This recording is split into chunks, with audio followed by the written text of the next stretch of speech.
Okay, I think we'll actually begin on time, surprisingly enough, and people can join us later if they wish.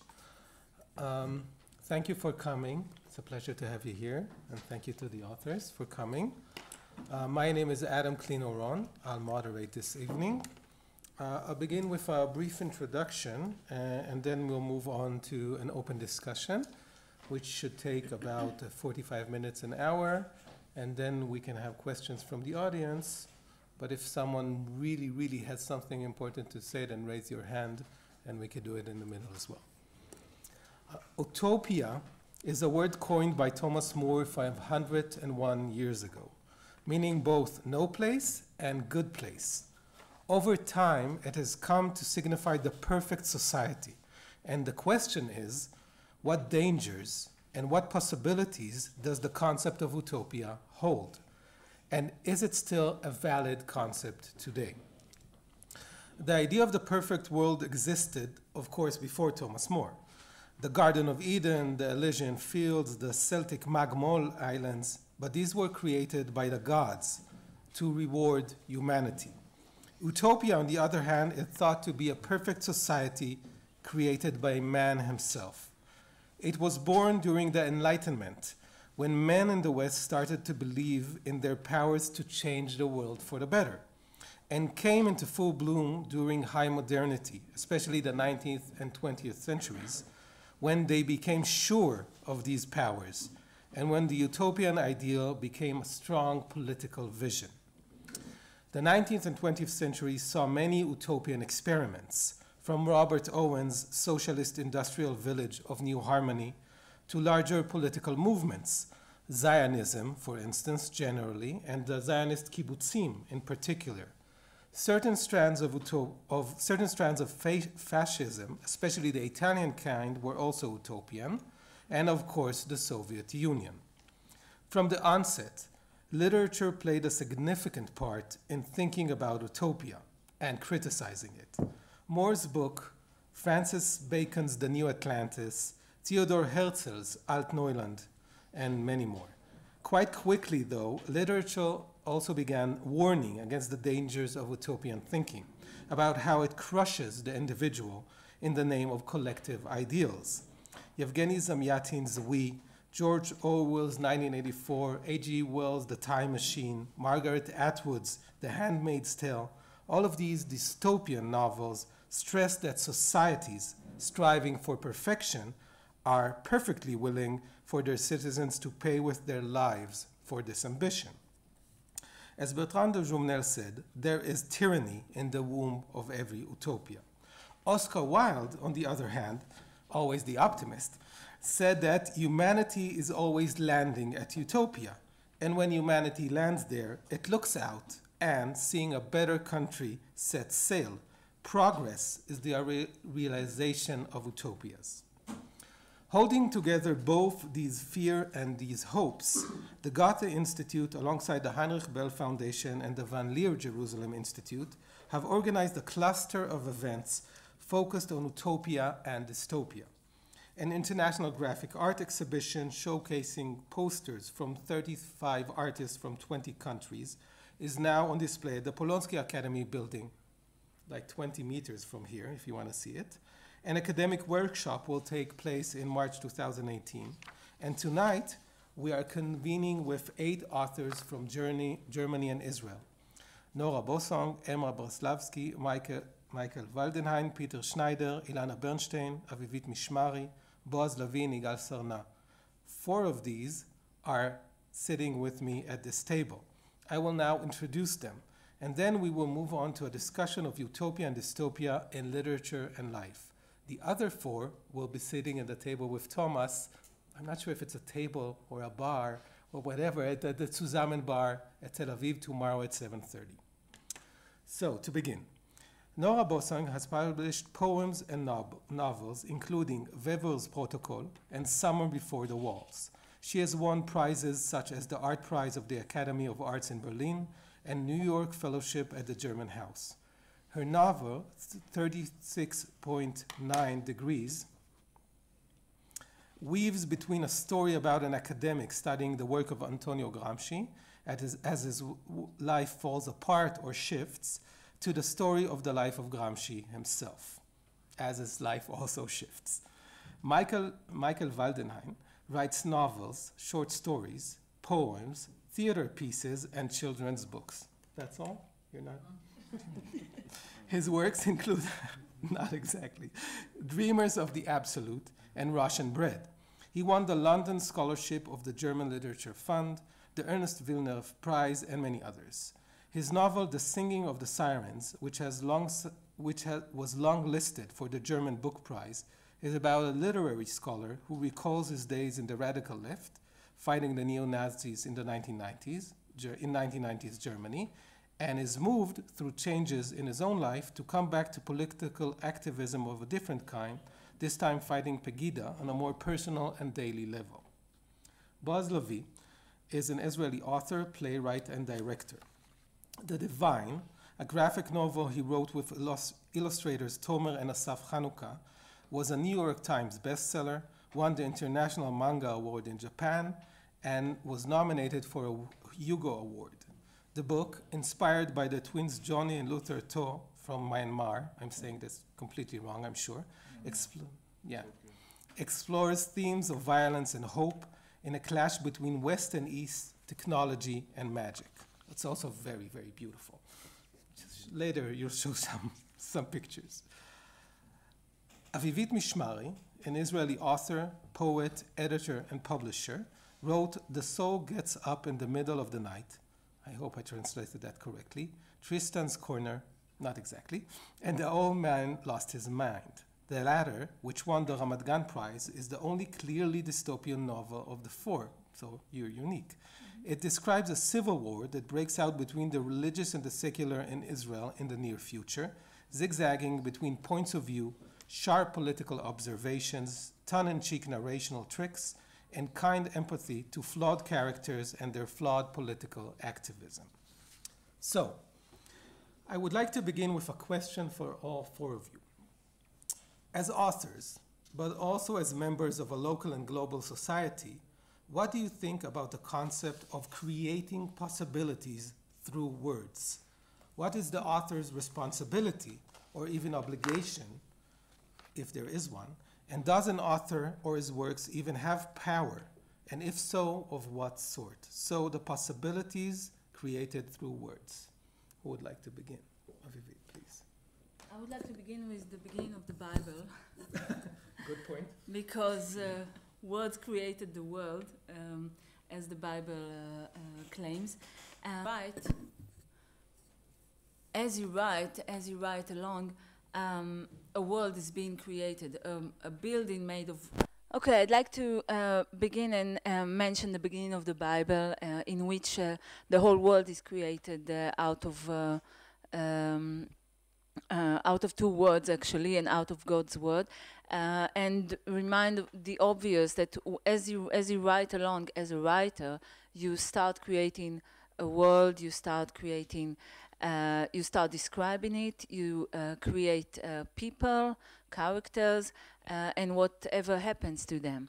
All this is the obvious. What I can donate of my own experience, of this book's experience, is trying to imagine the possibility of something that is so horrible that when it happened in the Jewish history, it simply ruined the nation, which is a civil war. In this case, it's a war between the religions and the non-religious, but it could be, of course, any other division. This is the question that led to many. This is the tricky question of what would happen, or is a civil war possible in Israel? And for many times the answer has been no. I try to think and write the possibility of yes. Thus creating the most horrible possibility of all, the most horrible scenario, which might just destroy not just the people but a state in this case. And what all this, of course, characterize any other fantasy or science fiction book, but I try to go one step further. I try to merge the language with what happens in the book. I mean, the language that I used, not intentionally, but that's how it flew, and I thought this is, and I went on with this unconscious choice, is a language that has no time, no specific time. It combines biblical language, it combines modern day Hebrew, it combines high language from the 50s, combines slang and street language, and actually has no one pinpointed period that you can relate the book or the plot to. Which means the book has no one specific time. It doesn't really happen in the future. It happens in an alternate world that contains both the future, the past, and the very ancient past, and our present with all our fears of civil war. It is aware of the dangers of the possibility of civil war, but it just stands outside of time somehow, which also connects to the theme of the book, because there is no one dichotomy, there is no one binary conflict between religion and non-religious people in Israel. You have actually secular, you have Haredi, which is Orthodox, you have traditional, you have people who are call themselves believers, but they actually lead a secular life, but they also keep some Jewish tradition. You don't have one division point, and what you have is actually many, many streams that sometimes meet and sometimes clash. Everything mixes together, just as the languages mix together. In this sense, the book is actually an analogy of a certain scenario that combines the way things are being said with what is being said. Okay, I continue. I would make two points. First, what we were talking about during the last 2 days was mainly narrative utopia or political utopia, which is connected. And there's a third version, which I would call aesthetic utopia. Like, for example, poetic utopia. Like, if you have a look at the avant-garde before the First World War, that was not narrative. It was not in the closest sense political, although of course it was political.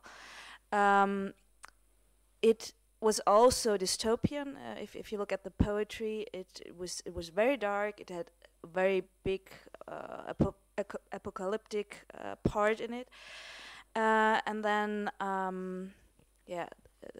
the First World War came, and the reality took away this poetic try. And the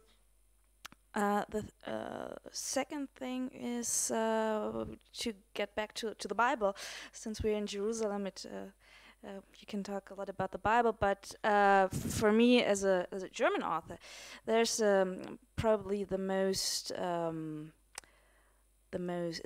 famous drama in German language, which is Faust by Goethe, and where the whole problem with translation starts. And there's the scene where Faust tries to translate. Am Anfang war das Wort, in the beginning was the word, and he translates it. And well, no, maybe it's not true. Maybe it should be translated by. In the beginning was the deed, and there you have already the connection between the aesthetic or poetic beginning and then the reality and the catastrophe, which, in my opinion, every utopian vision has at least as a shadow, can occur this translation is not made very well. Yes, I will start with a little, what Nora said about content and form. I think it's both. One needs each other. The content needs a form, and the form needs a content in a novel which will work. And perhaps one step back, you can say, as me, as an author, it would be said, I'm the builder of a little part of the world, and perhaps that may be an utopian moment in every writing, and it's also the bad side of the utopia, because I'm the dictator of the story. And perhaps first to the content, and then to the content of my last novel, this Das Singen der Sirenen, and the third thing, to the form. If I build such a story, such a novel, I begin with thinking about the setting. It could be a town, it could be some places, it could be a special world of the main the main persons. In this novel, it were two towns, London in the present and Berlin in the past. In the past means in the early 19th, it would be said, and the present means 2 years, 2.5 years, 3 years ago in London. Then I begin to think about the persons which will deal in, which will be the main persons in this novel, which I want to write, and it would be also said it's it's a man who his name is Jörg Krippen. He is a scientist of literature, especially Frankenstein. And you have the other main person, 20 years younger, woman which studies in science, medicine science, stem cells and such things. The both deals with artificial life, one in literature, one in science. That is one aspect. Such aspects are for me the essence of the novel, and especially the questions which come from these, come out of these topics I deal with. It would be said in this novel, Das Singen der Sirenen, it was the question, what happens with people who try to engage with all their life, here in the early 19th, in a fight against neo-Nazis in Germany. And what happened later? Also, what happened when the fight was finished for temporary, also for some time, and they must live their normal, their normal life. That is a third person in this book, Sabrina. She and Jörg Krippen are fighting against Nazis, and then when they come in the normal life, back in the normal life, he must see that Sabrina is just another woman, as this woman he has kennengelernt. He known in the fight, in the time of the fight. He is known, during this time. And then you have, in the end of this novel, this chapter where they come to Dresden and see the new nationalists, and there he see his woman and the son of them near just one of these demonstrations from early demonstrations from Pegida. That's one of the aspects, and finally to to the form. It combined also a lot of things. For example, sub-proletarian dialogues, high elaborate description, and many more. And this form is for me yeah, bound up with the content because you have, especially in the beginning, a very disparate main person in Jörg Krippen, and so you have also a disparate presentation of difficult and several forms and several places and so on. And for me, that's a final word. It's very. I always work with rhythm. Also, my speech in my language in the novels is not always in the same form, but always more or less a rhythm, a melody. Okay.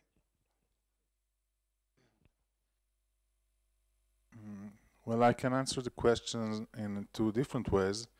The Divine is a comic book. It's a graphic novel, so it has my story in it and my words, but it's a collaboration with artists. So the question of how do I use words to describe a specific, very, let's say, dystopian or apocalyptic situation is not only about me, but about how I relate to other people's art and ambitions. And I think it's an interesting topic to talk about. However, I also have the experience of just writing prose, short fiction mostly, and there I have I am the only one. I'm the owner of everything, and I think it's an interesting distinction for me and a very different feeling because when it's only me writing words, I think like I'm the producer of something that is very cheap to produce. Words are very cheap, and so I can use words to create whatever I want to. Utopia, dystopia, crazy ideas, science fiction, fantasy, and there's no one there to tell me anything about it. There's no budget, no limitations, and I think this is a very freeing experience for any writer, the ownership of everything and the fact that it's so easy and so cheap to produce, cheap in a very good sense. I think there's something really, really independent there when you compare it to anything else now today. Also, I think when you work only with words, there's something about activating the reader's imagination in a way that the other media cannot do, and that's why I think the manifestos of the past, all the utopianists who wrote about it, words are so open to interpretation. So there's something really. Before our talk today, I thought about how would a video manifest, would look like. Describing an utopia using video, I think it would be much, much weaker than a manifesto written in words, because words has this ability just to create something that yeah, or sounds or anything, yeah, that is so open, that is so free, and every person can relate to it in a very, very different way and finds himself or herself in it. And if it's only an image, it's, even though if it could be beautiful and very, emotional and moving, but still it is very, very specific. So I think there's something really interesting about words and utopia in general, in manifests, in people who wrote, very philosophical books, and also with narrative books. It's very ambivalent. There's something always open about it. And I think when talking about narratives and novels and short fiction, dealing only with words, it's always you alone writing it, so it's always the perspective of the individual. No matter what you do, it's always usually one person. Sometimes there are collaborations also with writing, but mostly it's one person, and then this specific person has to deal with the idea of the utopia that he or she himself invented. So that's by itself a struggle, a very interesting beginning of something. I cannot write as a group, I cannot write as a society. Writing is always about expressing the self. So that's a very, I think that's why when we talk about utopia, dystopia, and apocalypse, the individual perspective, the criticism is such a major issue. And I was thinking about this book just in a few words. it's not. It doesn't deal with an utopia or dystopia or in a direct way. But the story, the real story, is about these twins, two twins. It is spelled H-T-O-O, and actually we don't know how to spell it exactly. Although we were in some contact with them, it's probably spelled two. And they are part of the Karen. It's an ethnic group in Myanmar, and for some years during the 90s, they were relocated by the government. There was a very bad situation there, an inner political conflict. Their villages were evacuated and so forth. And at some point, this group of kids, they managed to create this small army. And they called it God's Army, and they started attacking the army of Myanmar and Thailand also. And they had they were in a way visionaries. They were not just fighting in a very pragmatic way. They had this kind of Christian utopia that they were aiming for. And part of the reason they were so successful, because they were successful for a few years, they led an army, and it was the Myanmar army was very. They feared them because there were rumors about them that they have magical powers. They are bulletproof, and they can kill people from afar. And I think this has to do with the fact, in a way, they were leading some kind of a revolution, and they were very, very charismatic about it, even if even if everything about it was imagination. And I think when we did this comic book, which is a story about an American guy who goes there, an engineer who goes to that. It is fiction, but he goes to that country that we invented, and he tries to do something, and he falls, and they capture him. And I think part of the fact that it is so, I will show you just maybe one or two images from the book. That's one image, a splash page of these twins. Something horrible. They kill soldiers by taking their bones out. One strike of magical power. But if I take, I think it's very strong, also very beautiful. Asaf and Tomer Hanukkah are the artists.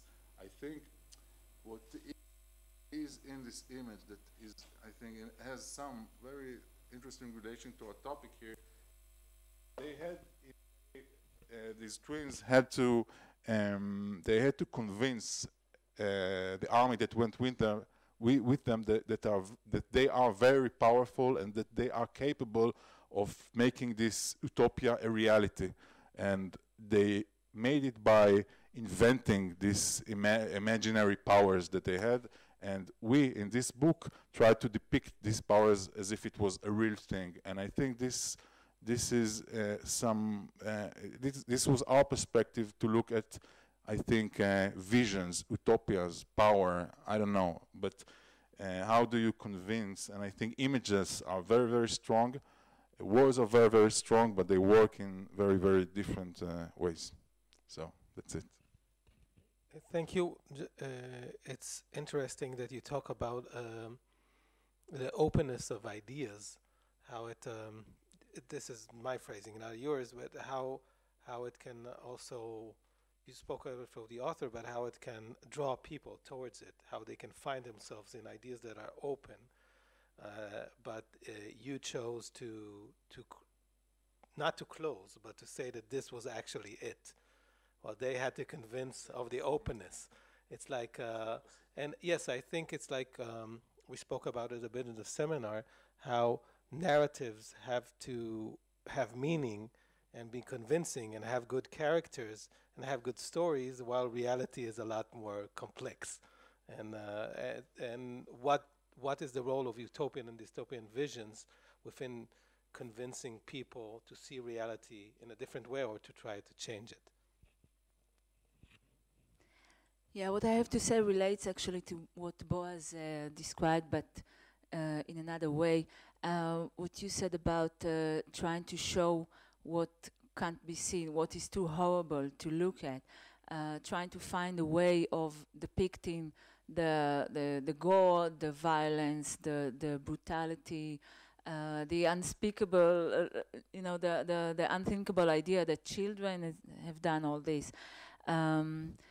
What I try to do with words is actually maybe an opposite mechanism of trying to soften the effect.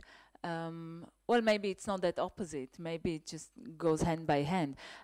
Because also my book is a very violent one. If you just take and try to filter from it all the events, it's like attacking, hitting, killing, burning, complaining and crying and attacking again, and being on the run. So, but this is also horrible to just specify as a list. What I try to do is just wrap it in a language so thick, like a blanket, that will just pad it and soften the blow, because it's like a blow after blow. And apart from the language, which is far from being a thin language or dry language, it's very rich, it's very superfluous, it says the same thing in 3 or 4 different ways.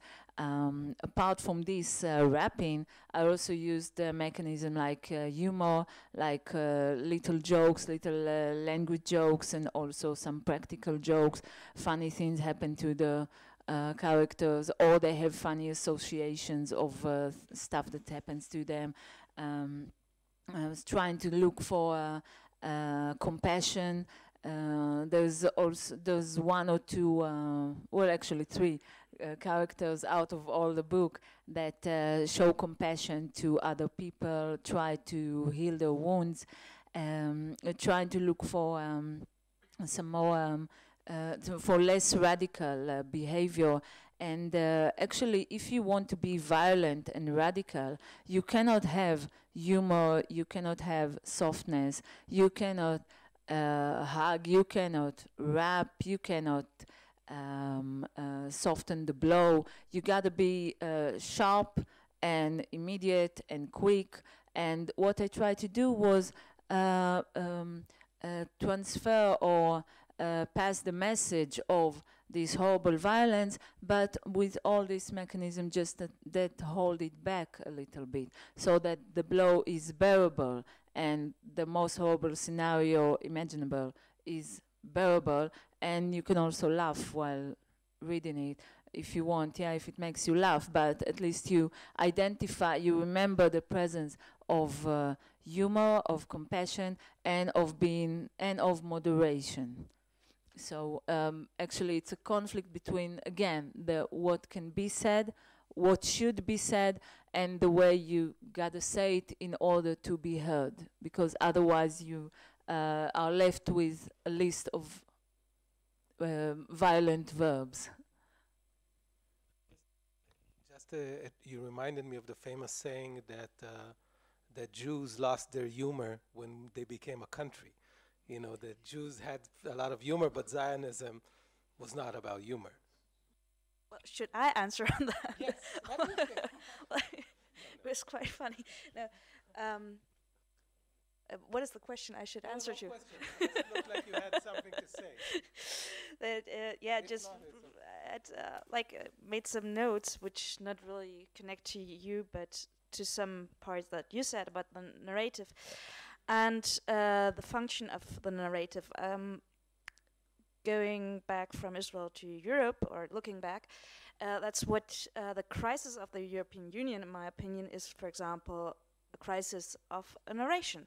There is no narration that really works, and now the politicians start to notice it, and everybody wants a narration for the European Union. It was the narration of peace, and in my opinion it still works. I mean, peace is a strong narration, but some people think that it's not strong enough anymore, and coming from that back to Utopia, which we got a bit lost since we're just talking about the dystopia. The role of the art and the narration and the literature has always been instrumentalized by utopian regimes, and I don't know if the humor got lost, but yeah, maybe you can say that in this utopian approvals or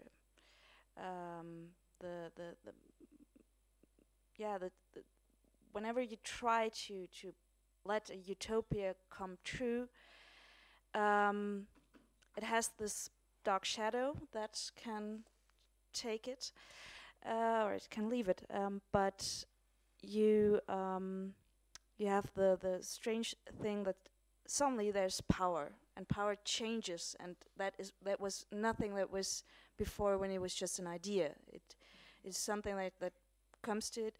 And actually I lost my point, what I actually wanted to say. I think you all noticed that.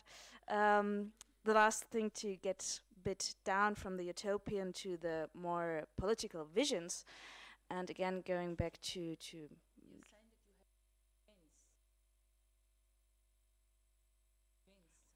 like a manifest. yeah, of course. So maybe your use of words should be different than the one of dystopia. I think it's the dystopia is more a description, is it? As a warning description, and a utopian is a plan for the future. It's something that you want to make come true. I would say, yeah, but that's I leave out the social democratic politics of Germany. For now. Do you have any comments on this? Yes, I will come back to the notes of Utopia and literature. And for me, in the first approach, an utopian literature is a contradiction in itself. In my opinion, literature, that means critical content, and utopian describing is describing of your harmony without any stuff, which, without any conflict, without any negative stuff, and so on. In the second approach, it might be a little bit more complicated. In my opinion, you need for narrative literature always a conflict or a struggle or a fight. Often the mean person against itself. This is, I think, the best narrative literature. And so that the struggle is in himself or herself. And the problem is, if you, when there are some questions about the struggles which come to the readers, from the narrative, narrative literature, from the novel, it depends on extremely on the reception. If there could be some utopian moments grow up in this, depending from the novel on the one side and the reading on the other side. You can say it. You need an echo room for those questions, and only if the echo room of the readers is great enough, then you have the possibility to have some utopian moments out of this narrative writing. When thinking about Utopia, and we spoke about it today and also yesterday in our discussions, we are talking about Utopia and narratives about Utopia in a place that was basically was built upon an utopia that it maybe failed, maybe not. Maybe some people believe it succeeded in an amazing way. Some people think it is a complete failure. But the fact is, we do think about it and discuss it, and I think it's a unique place to be a writer dealing with utopia, because in fact it's out there, it's here, For instance, I'm not sure if we mentioned it, but there were two novels written in the last couple of years in Israel dealing with kibbutz. Ainu Atid, right? And Yael Ne'eman, Safin Bari. And we were the future, and we going back home, yes, Habaita. And these are novels, yes, but in a way, I think so. I'm not sure exactly about the definition, but they do deal with, it is, for me as a reader that was not raised in a kibbutz, I think there was something in there, and the way it was told, both books in a very different way, were interested in telling a story. And in that sense, I think there is, it's not, maybe it's not a standard novel, you know, not a novel in a classic way, not an individual story, relationship, or something that have to do with reality in a very, but it does tell a story of a time and a place and a very big arc. And I think these two examples are something that I think many writers working in Israel think about, even though they don't have the specific background to write about, because I know very little about kibbutz, okay? I know what every person who was raised in a city knows about kibbutz, but it is something else, something different.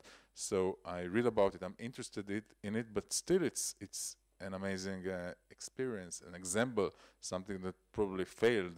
It ended, but it's very close. It's here. It's not something on the moon, or it's not even in the Soviet Union or Russia or far away, or I don't know, in the past.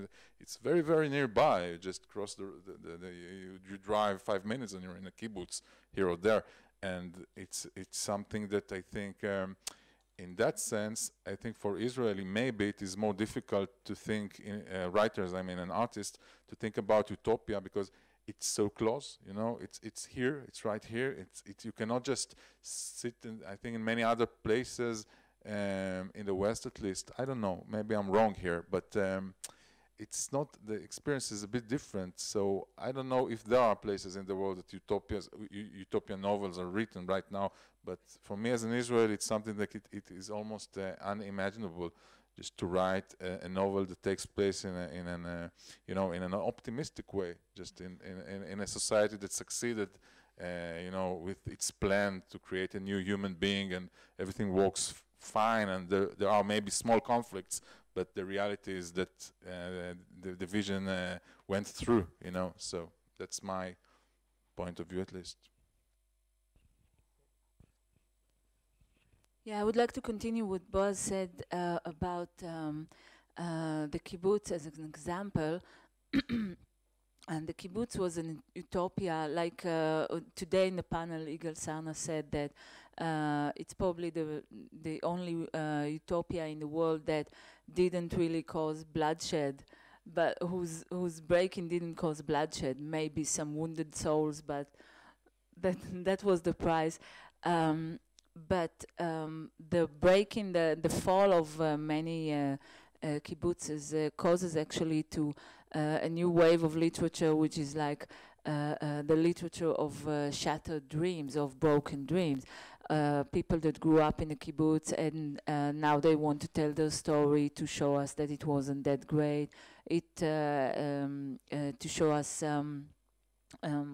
some books like the one of Yael Ne'eman that is called "We Were the Future," okay, and then what this is actually the opposite of utopia. Those are books that criticize utopia, but they confront us as utopia or dystopia writers with one very important question that I thought of just now, which is who are you going to be truthful to? Who are you going to give your faith to? Is it to the idea that you want to promote, the utopia that you want to explain to us, or to the warning of a dystopia, or to one character, which might be you or the fictional character? If you want to write on about a socialist experiment taking place in an agricultural place in Israel, which is actually a kibbutz. Are you going to be truthful to the idea, or are you going to show us the victims that were left on the side of the road? And actually this literature of shattered dreams is of course very popular in Eastern Europe, in Russia, in places like this, and maybe also in Italy, all the places that had utopias that failed. And maybe our commitment as writers, when we write future utopias, is to remember this danger and to walk this thin line of the idea versus the people who are left on the side of the road. So this is actually, it seems to me that utopian visions stress the collective a lot. The idea, but also the group, often, unless it's an Ian Rand utopian novel. And while dystopias focus on the individual. What do you think about this tension between individual and collective, and more specifically as writers, can you, Boaz said no already, can you write about, not just about, but as a voice of a collective?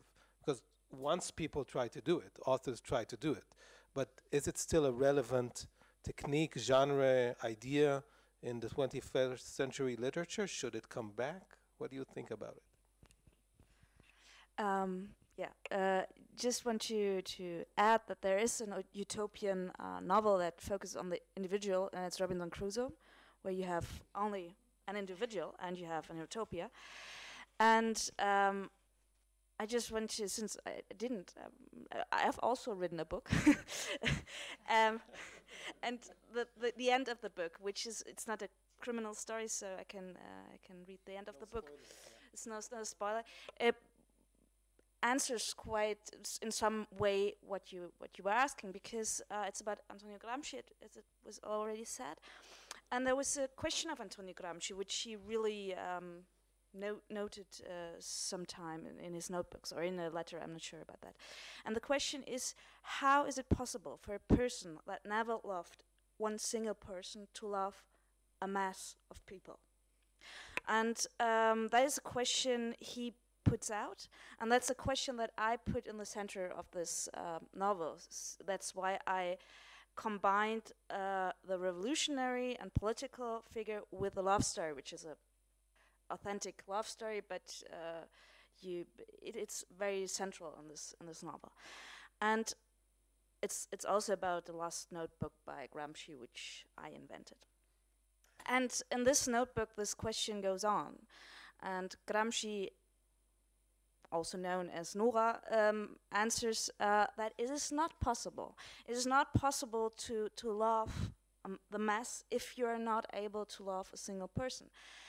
But then you get further, and you get the problem that love is a very fragile concept, that you cannot really found a state on the concept of love, although you cannot found a state without the foundation of love. So you have this ambivalence, and as I now read it again, I thought about, and today I also I already quoted Hannah Arendt, and she made it clear in her work about the revolution in France and in the United States, that you have to in the political context you can talk about solidarity, but you cannot talk about Mitgefühl, Mitleid,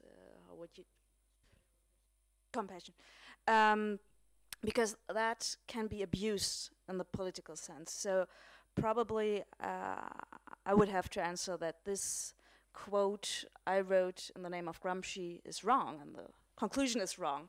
But it's a thing I think it's quite, for me it was quite interesting to think about that.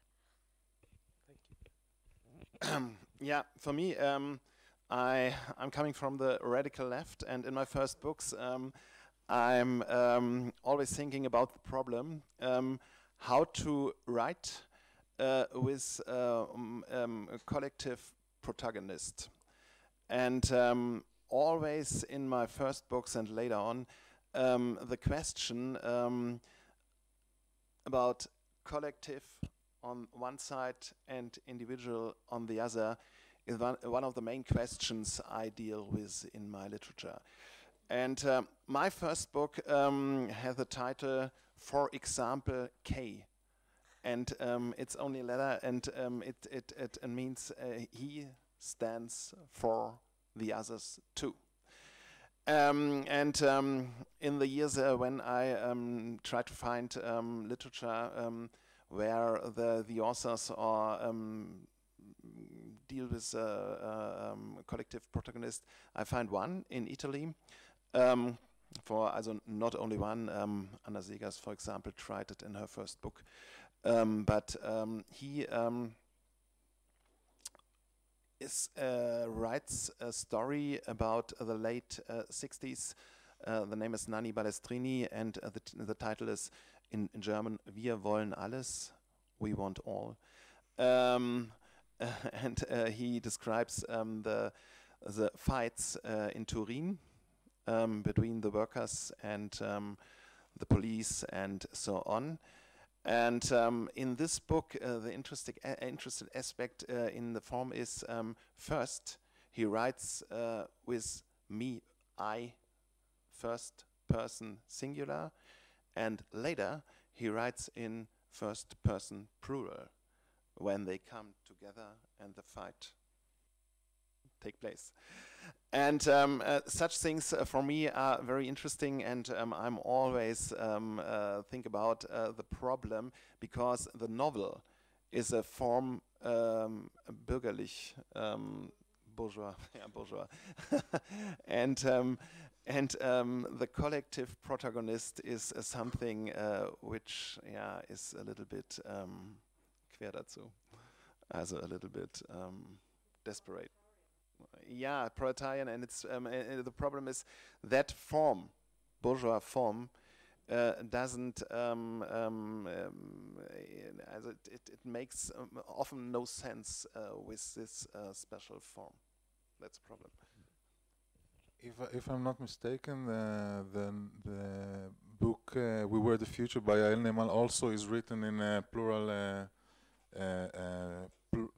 Yes, how do you say it? A singular plural voice, and it's first person plural, and it's fascinating because it deals with the failure of this idea of a kibbutz, but still she decided to tell the story in this plural voice.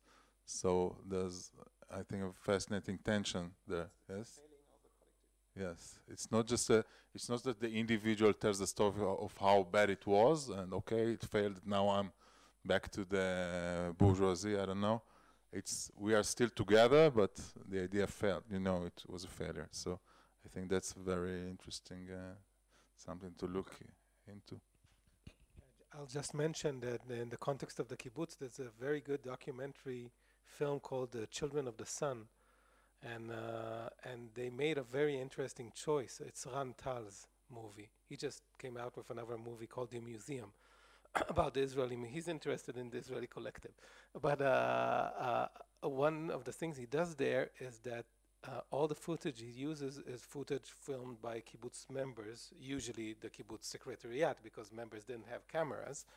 And it's all throughout. It's all very optimistic footage. Shows children running and playing and having fun and so on. But all of the narration is done by interviews, that he interviews people that grew up in these kibbutzes, and interviews are not as optimistic. Usually they're not optimistic at all. And there's this constant clash between what you hear and what you see. But the interesting thing is, I think, I don't remember exactly, but the word we is used a lot by even the pessimistic. Is like, we were this, we were that, we did this. And on the screen, obviously, it's always we. I know Ron, and his work is amazing, really, really recommended. And this film, I think one of the interesting choices is people talk about, you see the footage, and people talk together. He gathered small groups of people who grew up in the kibbutz or were part of the founders, and they talk about it as a group. It's not just, usually you see people, narrating or just telling their own stories, but there it's always a discussion. It's always people just sharing idea and then remember, and someone tells it wasn't like that exactly. So there's the feeling of a group, remembering something as a group, at least part of it. I don't remember if everything is like that, but I do remember people discussing, and it's very it's very laid back because they talk about it, sometimes very critically, but they still, it's a conversation. I think we'll take some comments, questions from the audience, and then we can continue here if there are any. Thank you so much for all your contributions. I just would like to point out something which Nora has said about the European Union, which is, as we know, in a crisis, and we think it's a political crisis, but it's also a moral crisis. And it had come out, as you said it, that we do not have a narrative, that we do not have a story which is connected enough. And it came out finally that I think this is also this stunted state of the European Union is also the mistake of authors and publishing houses altogether. They didn't tell enough. And finally it came out, it was always said, oh, the European Union, it's so boring, and what should we tell about this? It's only employees and functionaries, and very, very boring. I mean, and it came out, finally we published a novel, or some of your colleagues, Robert Menasse, published a novel about the European Union, and he defended this as an idea, and we began to talk about it and to see the advantages. So sometimes it's also the lack of utopia which leads to mistakes and to great historical errors. So to rephrase that, you're saying that sometimes not only do books offer a narrative, they can offer a possibility of hope that people can catch on to. I think there is no matter in the world which is so boring that it can't be told in an utopian way. This is my thesis. We'll test it. Yeah. Anybody? Anybody wants to comment on this from authors? This comes back to my question about the responsibility of authors. Yeah. You want to talk about your responsibilities? No, I just want to say that your remark is actually a challenge, because it's like you're throwing a glove. I immediately started thinking about the most boring issues I know. And what can I make of them? No, we learned that the life of simple people are not boring. We learned that. We know this now.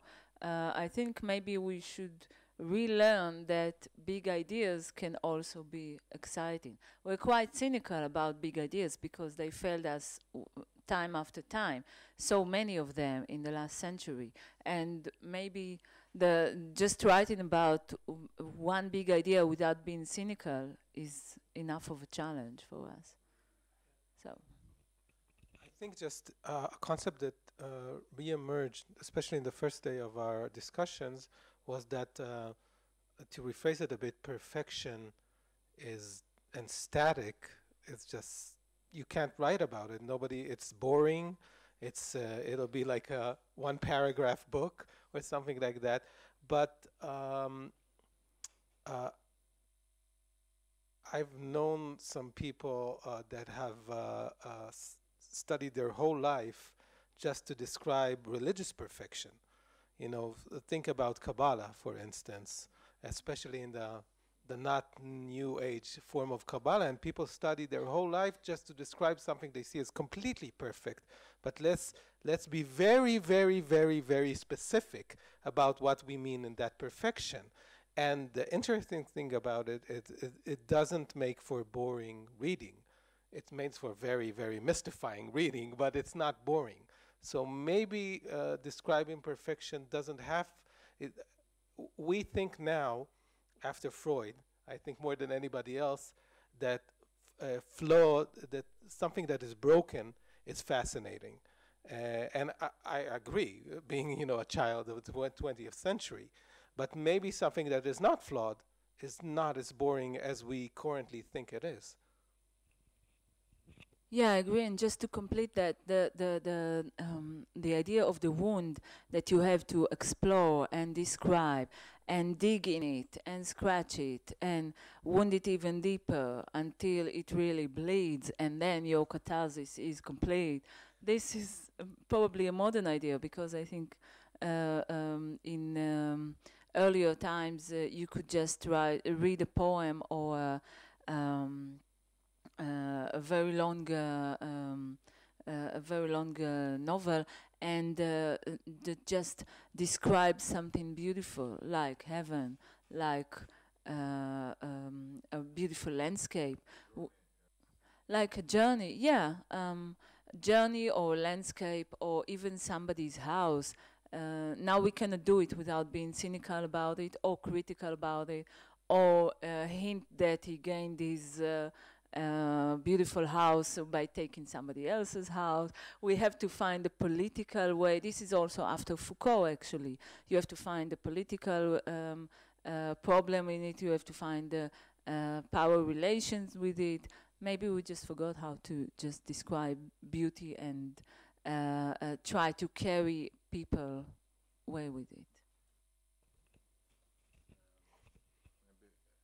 Yesterday we came to this conclusion, some of us at least, that one person's utopia is another person's dystopia, and maybe this has exactly to do with what we said just now, because if you want to describe this heaven, it's not just that we're cynical today. We know that probably it's on the expense of someone else, you know, this heaven that you want to describe in such detail, maybe even the European Union, I don't know, yes, I won't go into it because I'm not a citizen of the European Union, but maybe there's always the question, okay, this is such a nice, okay, maybe boring, but still interesting enough to read, but who is suffering on the other side of, I don't know, the ocean, I don't know where, what, but I think today you cannot just, that's maybe one of the better sides of the global, I think, world we live in. There are some horrible aspects to it, but some better, or I don't know if better, but some more, I don't know, matured aspects of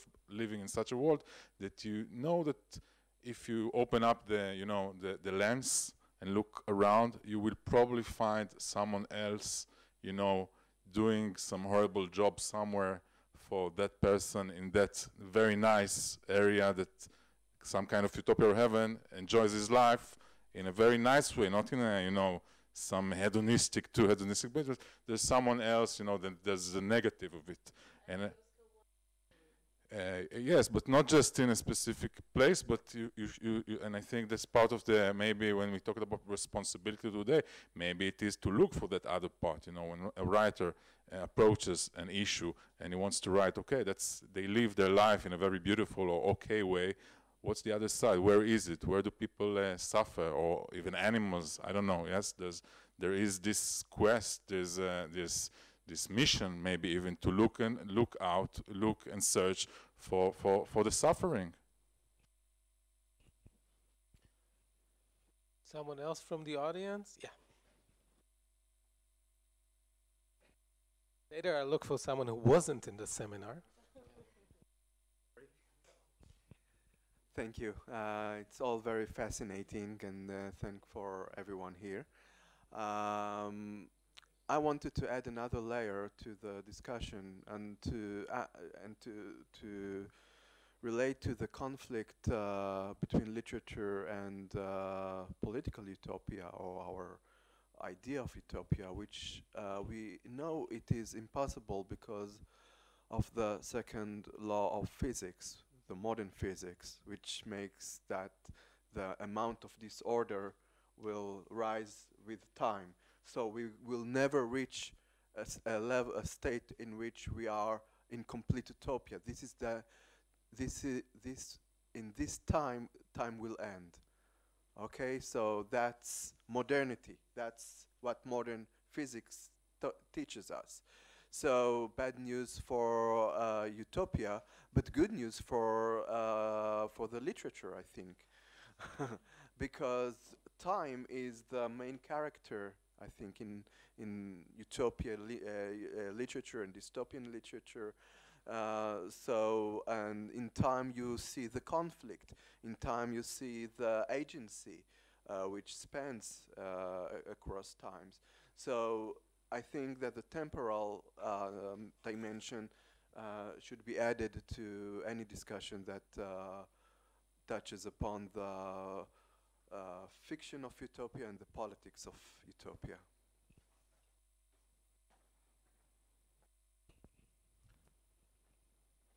I was once taught that when a teacher or a moderator says that was a very good comment, he means that leads me to my next point.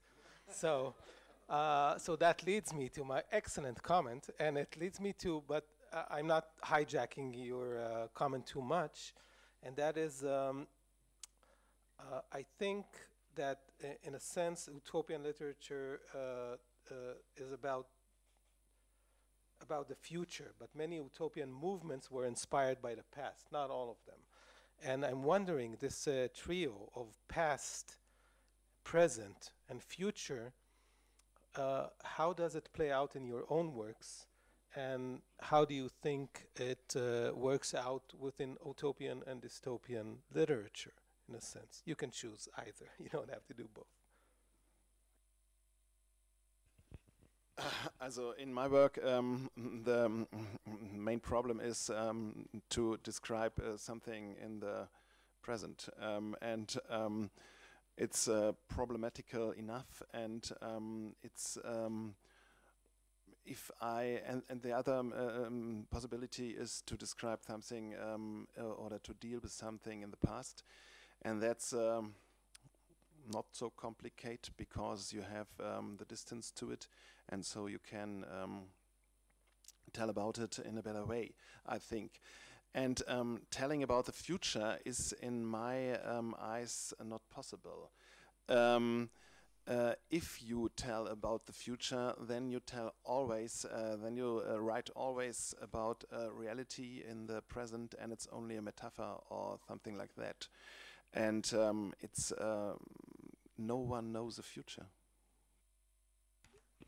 Okay, we can end now. Yeah, I agree. No one knows the future. Probably that's quite true.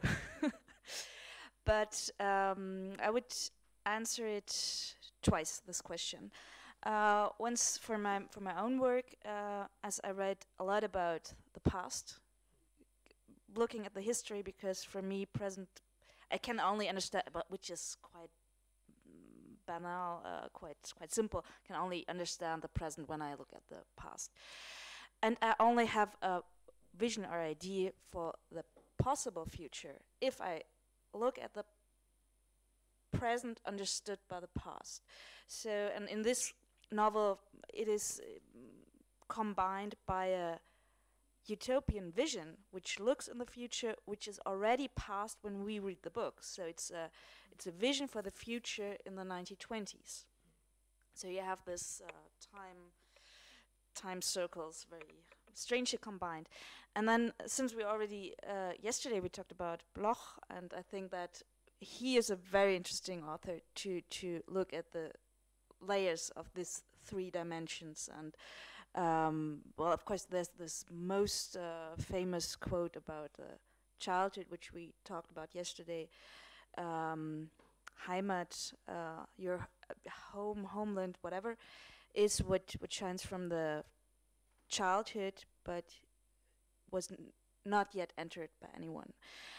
But also there are a lot of quotes which actually get this gespannt sein zwischen Vergangenheit und Zukunft. I cannot really gespannt sein. Tension between, or tense between these two layers. So I think that he is a very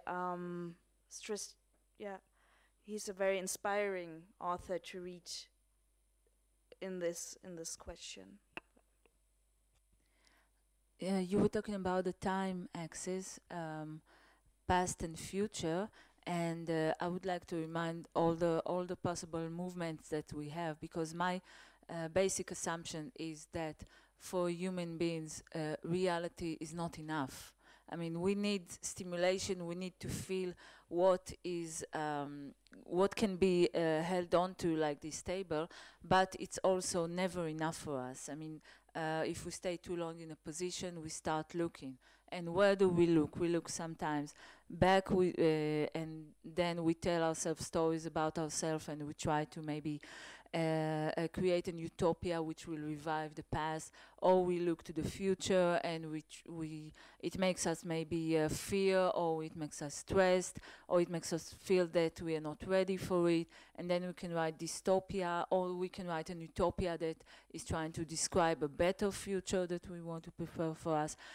We can also look to the side and create an alternate world, maybe like my own book, but maybe like other ones. That is different from our world in one parameter or in a couple of parameters, and then describe this, and which actually flows side by side, is parallel to our world. And we can also look up to, you know, some heavenly kingdom and try to flow towards it. So actually we always sit where we are. We are imposed to sit where we are, but always our head is in constant movement because we are human beings. And like I said today in the seminar, it's never enough for us. We will always try to, we'll always be happy for a while. I think Peter Schneider also said this. We will be happy for a while, and then we will try to think, okay, what can be changed now? And move our heads to all directions. Like just to comment that some religious philosophers, which have noticed this as well, they say that what heaven means is taking away this willingness to change. It's not just reaching stasis, but not wanting to move out of it, in a sense. But then obviously we're not talking about human beings as we know him today. Yeah, Westerners. Talked about the past and today when we concluded our discussion with Avram Burg, there was this very first utopia. The father of all utopias is the utopia that we find in the Bible. And I think for me, when writing this book, The Divine, which is about these two twins that in the book are called the Divine, I think we are telling a story about two kids that supposedly know the Bible by heart, and they have this idea of creating this Christian utopia, but the book doesn't deal with it at all. It's something that's only about the process, but it still goes back into the most ancient, the first utopia, and it's so, you know, primordial, it's so basic that I think when I wrote it, I realized that I don't even have to say anything about it.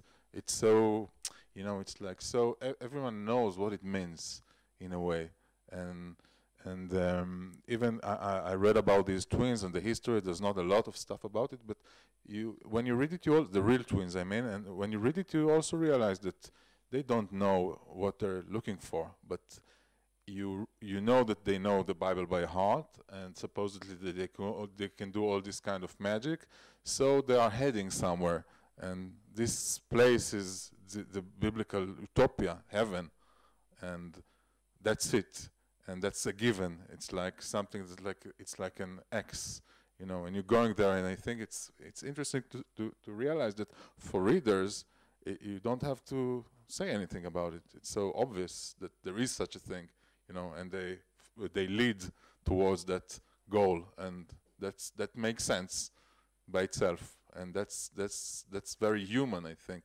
for us. I don't know from what age you start to realize that there is such a thing as, you know, heaven or some biblical. Maybe if you are raised as a religious person, it comes earlier, but I think also for us it's very, very common, very basic to know that there is such a place, and you don't have to even to explain, to talk to me about it. I know what you are aiming to if you're a religious person. So that's the basic utopia, maybe. Just about this religious point, it seems that while we said that utopian visions are on the decline among the secular and utopian literature, it seems that religious utopian visions are doing quite well today. And I mean this in the utopian sense, in the sense that visions in which man plays an active role in bringing about divine salvation.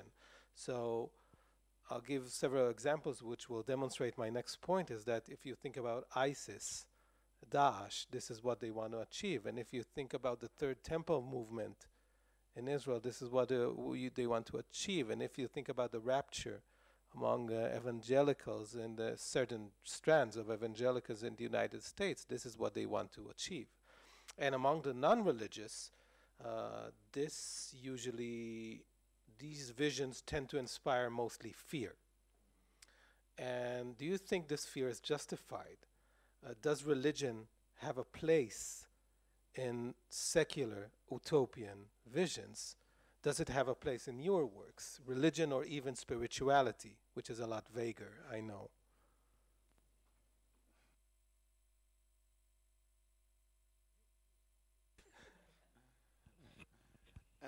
My problem is I'm not religious, not at all. And in my work, it's only the place for religion is only the place of the dark side. And this is sometimes, not in each book. So I couldn't say anything more to this thing. Okay, I'm a bit more religious. I'm Catholic, and actually I am really Catholic, not only because my parents decided that. And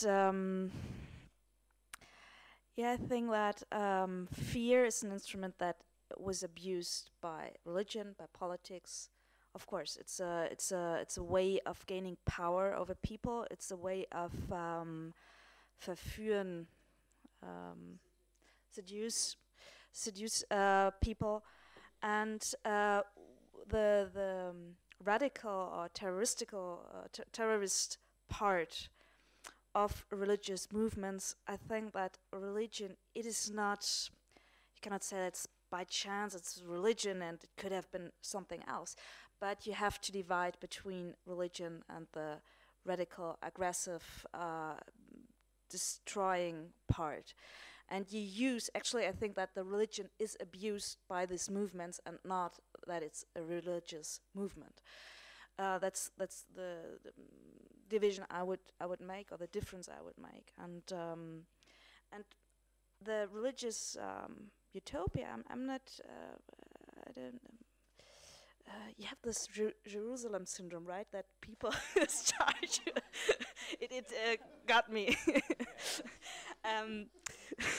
So I better stop before I all bore you with other ideas about religious utopia and just that, yeah.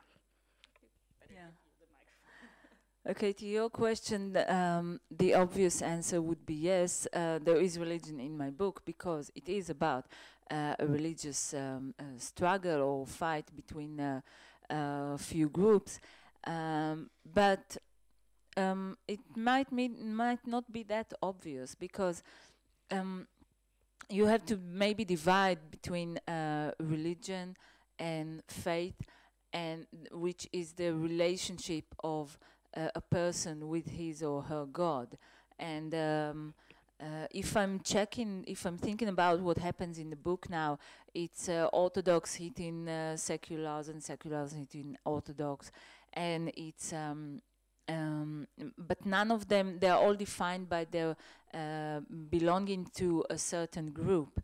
But it comes to say that, okay, if you're an Orthodox, then you follow these or that rules and you live in this or that neighborhood.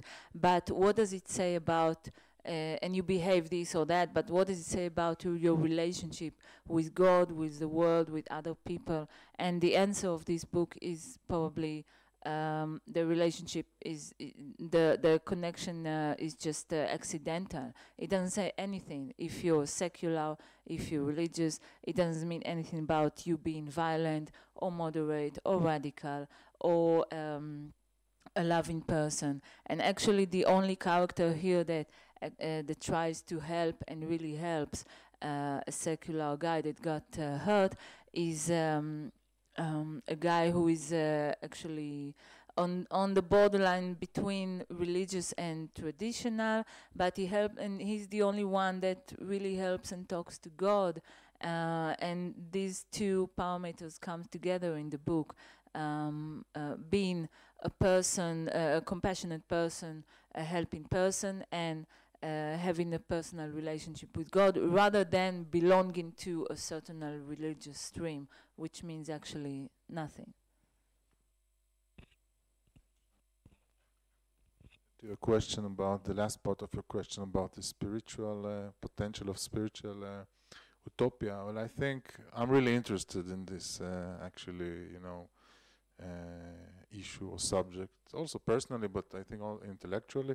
And I think for this, trying to connect it to our discussion, I think that mostly today this kind of spiritual option, spiritual utopia. You mentioned Badolina, the book Badolina, that it also has a lot to do with this. It is an option, kind of a personal utopia that is really very easily abused by power, different kinds of power. Also the technological powers, the financial structures, political powers from all different kinds of parties, and that's why it is so, in a way, it is even dangerous. Not dangerous in the sense that many people are going to get killed and murdered because of a spiritual utopia, a very distorted idea of Buddhism or something, or Badolina, or a very superficial kind of a road towards nirvana. People are not going to be killed probably, although in the real place where the real story of our book is taking place in Myanmar, there's a very, very fascinating example of Buddhists doing genocide against a Muslim a minority, which is something that I know that people who deal intellectually or in academia with Buddhism are really struggle with what happens there in terms of religious utopias from all different kinds of reasons. But there you see something that is incomprehensible, because you see these kinds of it is basically a Buddhist country. The army is the leadership is Buddhist, and it supposedly performs according to some Buddhist ideology, and still they manage to just kill everyone. So there's a huge paradox there. So that's a very, very rare example for how all kinds of ideas, even Buddhism, Buddhism is not it's just not that do not kill. That's so basic there, but still you see you can kill sometimes, probably. Yeah, still, there are circumstances where it is okay, and I think, yeah, on Mondays, or people who are Muslim, basically, yes. So, and that's one very, very, unique example. But I think in other ways, the spiritual options is dangerous because it causes, I think, many individuals just to forget about society in a way, and be direct energy towards themselves.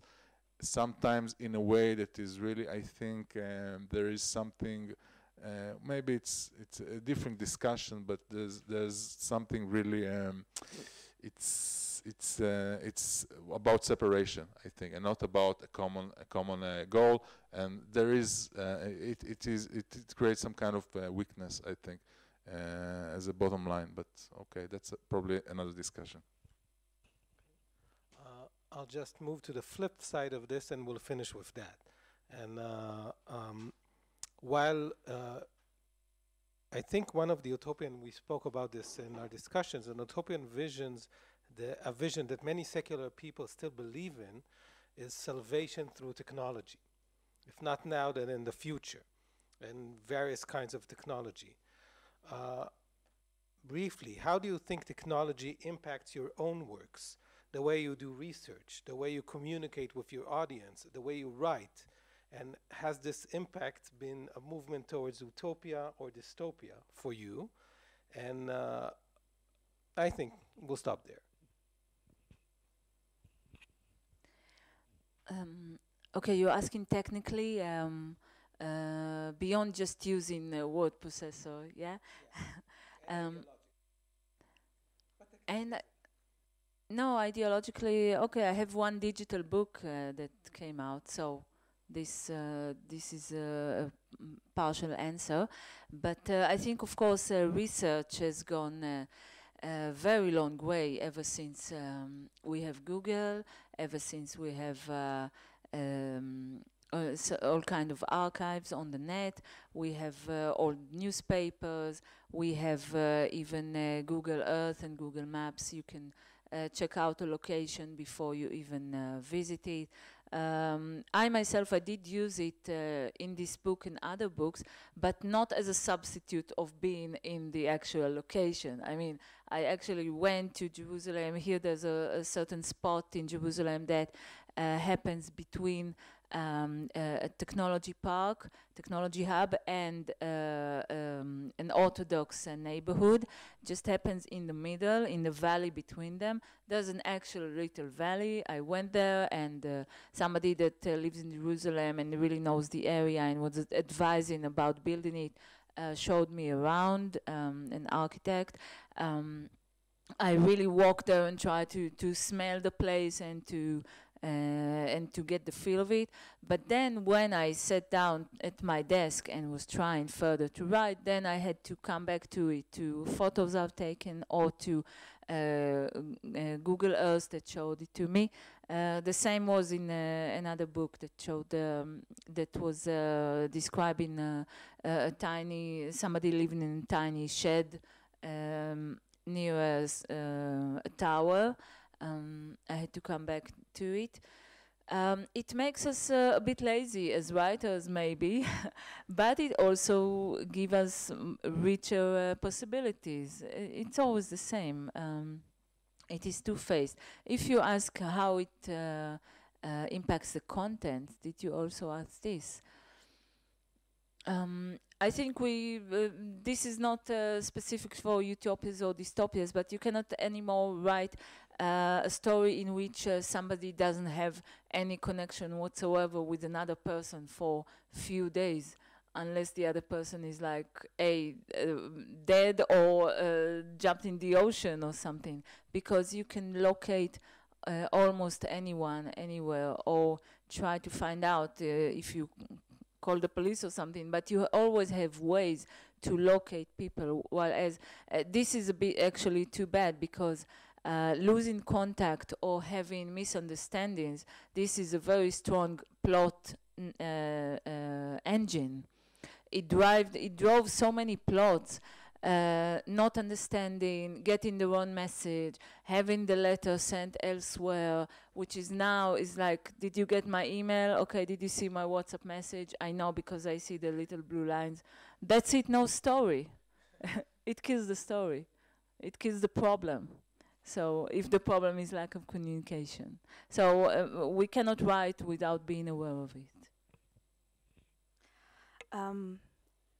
I would go a bit back in time, and I'm not really very interested in the technical things. I don't have a smartphone, I don't have internet at home, so I would use a typewriter if I could buy one, but they don't sell it anymore. But two things about technical improvements or changes. The one thing is the internet, which I think was at the beginning a utopian place, but then very fast developed to be a marketplace, and it was bought and sold by huge enterprises. So now it changed. It's not a utopian place anymore. It's the utopian part of it is making money. And the second thing is that before the internet there was a computer, and all these technical revolution, not all, but in this part, it was not utopian but dystopian. It was to win a war. It was then the engineers, the technical thinking people were very quick to be faster than the other side. So it's the origin of this, what we now use, everyone, our laptops, our tablets, and so it was not because we wanted a better world, but we wanted to destroy something. So and that are the two parts about dystopia and utopia connected with technology. Thank you. Okay, yeah, for me, in the research, it's a big thing to have internet and so on. But I will go a little bit back in our discussion because of not technology, but science as the basic of technology, and the things about religion. In my writing, there was a little drift from the political issues to issues with more which deals in a way with science. The first book is perhaps Dreamer of the Absolute, and there you have a movement. The Dark Hero went from an anarchist group to at the end, to a religious group like ISIS or something like that, Al-Qaeda or something. It's not absolutely clear. And in this book, mathematics has a big role. And then the next book is about artificial intelligence.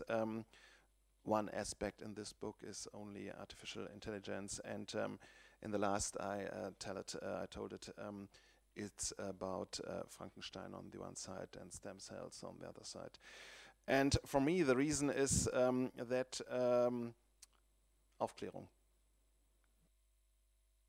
Enlightenment. The big enlightenment begins with science. And just now we have a big growing of religious movement over the world. And so I think it's good when literature deals with science. That's the thing. For me, of course, also research has changed dramatically, and we did this book without going out of our rooms about a different place. We invented a Southeast Asian country and history and mythology, and without leaving our own rooms. But that's, I think, that's the same for, I think, so many creators and writers. I think for me, I have this kind of fascination. Maybe it will sound like a hearsay, but I'm really interested in writing machines, learning machines that write. Actually, there are these projects of AI writing novels and short stories, and I'm really following these trends because something, I don't know. Maybe it's dangerous, it's frightening, but I read a lot of prose written by machines. I listen to music that is created randomly by machines, by AI. There are some examples for it. And for some reason, I find a lot of inspiration there. And I don't know how much you thought about it or searched it, but I think about musicians or artists that today are using technology in such sophisticated ways.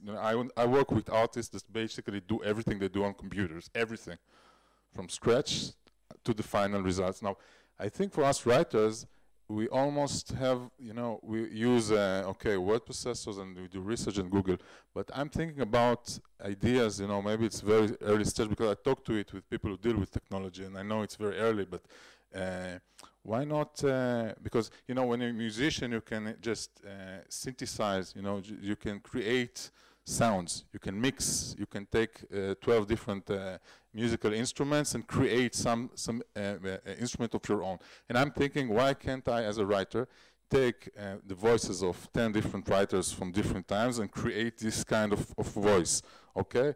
Why can't I now in 2017, or I don't know, soon, write something and create this specific voice that is, in a way, a synthesis of writers that wrote in the past, and for instance, writing a new prophet, you know, a new biblical prophet, but not because I'm such a great poet, but because I can analyze, you know, the way it was written before and create an AI that can replicate it. And I think that's a very interesting experiment. I think people are doing it, but doing it very, very poorly usually, unless you're a great imitator. And that's something that I'm looking forward to experience and experiment with this aspect of writing in the future. I don't know if it's utopia or dystopia, but for me it's interesting. So a new book by Oscar Wilde coming out soon. Yeah.